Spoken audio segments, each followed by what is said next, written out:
Hyderabad style chicken masala.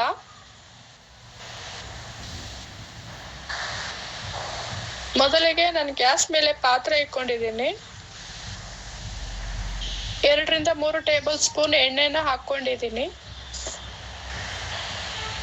ಎಣ್ಣೆ ಬಿಸಿ ಆಗಬೇಕು ಸ್ವಲ್ಪ.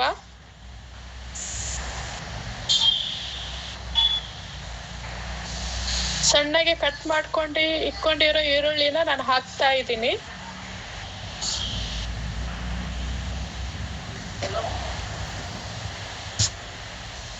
ನೀವೀಗ ಚಾನಲ್ ಹೊಸಬರು ಆಗಿದ್ದರೆ ಸಬ್ಸ್ಕ್ರೈಬ್ ಮಾಡಿ, ಲೈಕ್ ಮಾಡಿ, ಶೇರ್ ಮಾಡಿ.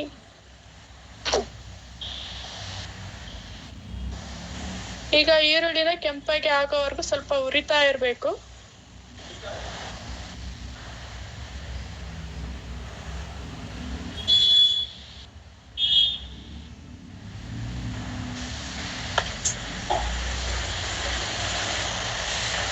ಕೆಂಪಾಗಿ ಆಗಿದ್ಮೇಲೆ ಪಕ್ಕದಲ್ಲಿ ಸ್ವಲ್ಪ ಎತ್ತಿಟ್ಕೋಬೇಕು. ಅದನ್ನ ಅರ್ಧ ಕೆಜಿ ಚಿಕನ್ ತಗೊಂಡಿದ್ದೀನಿ ನಾನು.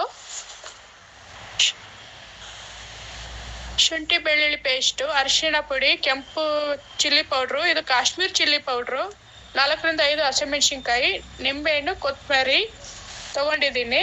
ಮತ್ತೆ ಈರುಳ್ಳಿ, ಅವಾಗಲೇ ಹುರಿದಿಕೊಂಡಿರೋ ಈರುಳ್ಳಿ, ಬ್ಯಾಡಗಿ ಮೆಣಸಿನ್ಕಾಯಿ, 2 ಟೇಬಲ್ ಸ್ಪೂನು ಧನಿಯಾ, ಚಕ್ಕೆ,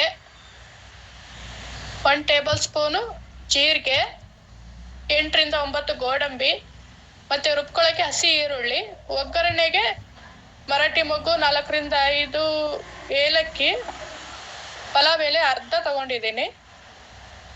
ಇದು ಬೇರೆ ಡ್ರೈ ರೋಸ್ಟ್ ಮಾಡೋಕ್ಕೆ. ಅರ್ಧ ಕೆಜಿ ಚಿಕನ್ ತಗೊಂಡಿಟ್ಕೊಂಡಿರೋದನ್ನ ನಾನು ಶುಂಠಿ ಅದೆಲ್ಲ ಮಿಕ್ಸ್ ಮಾಡಿ ಕಲಸಿಡ್ತಾ ಇದ್ದೀನಿ.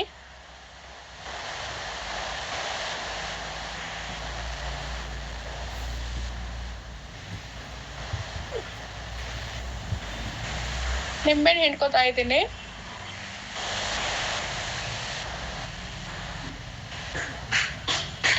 ಮತ್ತೆ ಅರ್ಧ ಬೌಲ್ ಅಷ್ಟು ಮೊಸರು ಹಾಕೋತಾ ಇದ್ದೀನಿ ಇದಕ್ಕೆ.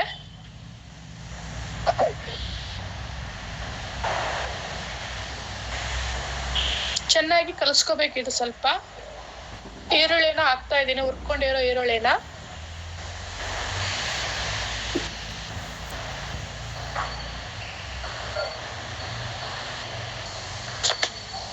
ರುಚಿಗೆ ತಕ್ಕಷ್ಟು ಉಪ್ಪು,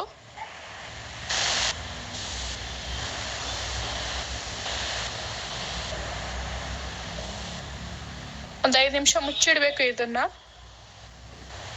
ಆಮೇಲೆ ಬೇರೆ ಬಾಣಲೆಯಲ್ಲಿ ಅವಾಗಲೇ ನಾನು ತೋರಿಸಿದ್ನಲ್ಲ ಡ್ರೈ ರೋಸ್ಟ್ ಮಾಡೋಕ್ಕೆ, ಅದನ್ನೆಲ್ಲ ಎಲ್ಲಾನು ಹಾಕಿ ಸ್ವಲ್ಪ ಉರಿಬೇಕು.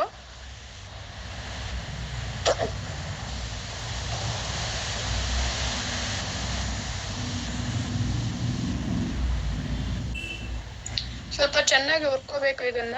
ಎಣ್ಣೆ ಏನು ಬೇಡ ಇದಕ್ಕೆ, ಡ್ರೈ ರೋಸ್ಟ್ ಇದು.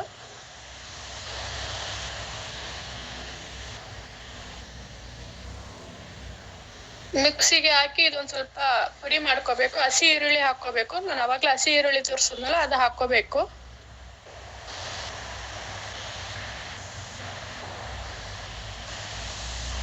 ರುಬ್ಕೊಂಡು ಆಗಿದ್ಮೇಲೆ ಮೊದಲೇ ಕಲಸಿ ಇಟ್ಕೊಂಡಿರೋ ಚಿಕನ್ ಮಸಾಲ ಇದೆಯಲ್ಲ ಅದಕ್ಕೆಲ್ಲ ಇನ್ನೊಂದು ಸ್ವಲ್ಪ ಹಾಕಿ ಚೆನ್ನಾಗಿ ಕಲಿಸ್ಬೇಕು. ಇದನ್ನ ಚೆನ್ನಾಗಿ ಕಲಸಿ ಒಂದು 10-15 ನಿಮಿಷ ಪ್ಲೇಟ್ನ ಮುಚ್ಚಿ ಇಡಬೇಕು ಇದನ್ನ. ಅದಾಗಿದ್ಮೇಲೆ ಒಂದು 3-4 ಟೇಬಲ್ ಸ್ಪೂನ್ ಅಷ್ಟು ಎಣ್ಣೆಯನ್ನು ಹಾಕೋಬೇಕು. ಹಾಕೊಂಡಾದ್ಮೇಲೆ ಅದಕ್ಕೆ ಮರಾಠಿ ಮೊಗ್ಗು, ಮರಾಠಿ ಹೂವು, 4-5 ಏಲಕ್ಕಿ, ಮತ್ತೆ ಅರ್ಧ ಚಿಕ್ಕದು ಪಲಾವ್ ಎಲೆ ಹಾಕೋಬೇಕು. ಅವಾಗಲೇ ಮಿಕ್ಸ್ ಮಾಡಿ ಇಟ್ಕೊಂಡಿರೋ ಚಿಕನ್ನ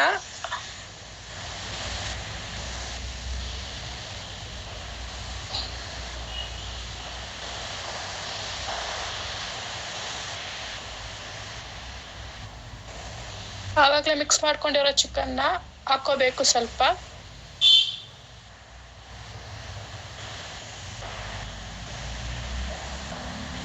ನೀವು ರೆಸ್ಟೋರೆಂಟ್ಗೆ ಹೋಗೋದೇ ಬೇಡ ಫ್ರೆಂಡ್, ಮನೇಲೆ ಮಾಡ್ಕೊಂಡ್ರೆ ತುಂಬಾನೇ ಚೆನ್ನಾಗಿರುತ್ತೆ ಇದು. ಒಮ್ಮೆ ಟ್ರೈ ಮಾಡಿ, ತುಂಬಾನೇ ಚೆನ್ನಾಗಿ ಬಂದಿದೆ. ಟೇಸ್ಟ್ ಮಾತ್ರ ತುಂಬಾನೇ ಚೆನ್ನಾಗಿದೆ ಇದು. ಸ್ವಲ್ಪ ಚೆನ್ನಾಗಿ ತಿರುಗಿಸ್ತಾ ಇರಬೇಕು. ಚಿಕನ್ ಒಂದು 15ರಿಂದ 20 ನಿಮಿಷ ಬೇಯಿಸ್ಬೇಕು ಚೆನ್ನಾಗಿ, 15ರಿಂದ 20 ನಿಮಿಷ.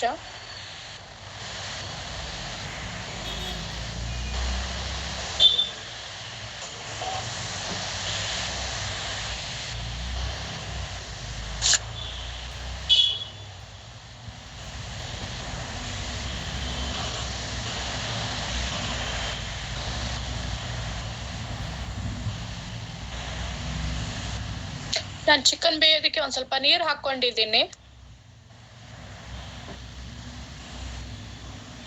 ಚಿಕನ್ ಸ್ವಲ್ಪ ಚೆನ್ನಾಗಿ ಬೇಯಬೇಕು.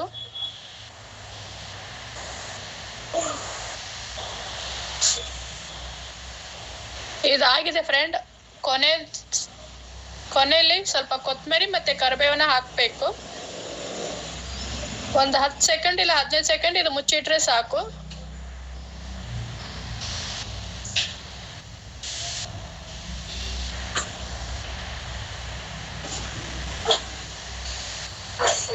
ರೆಡಿ ಆಗಿದೆ ಇದು.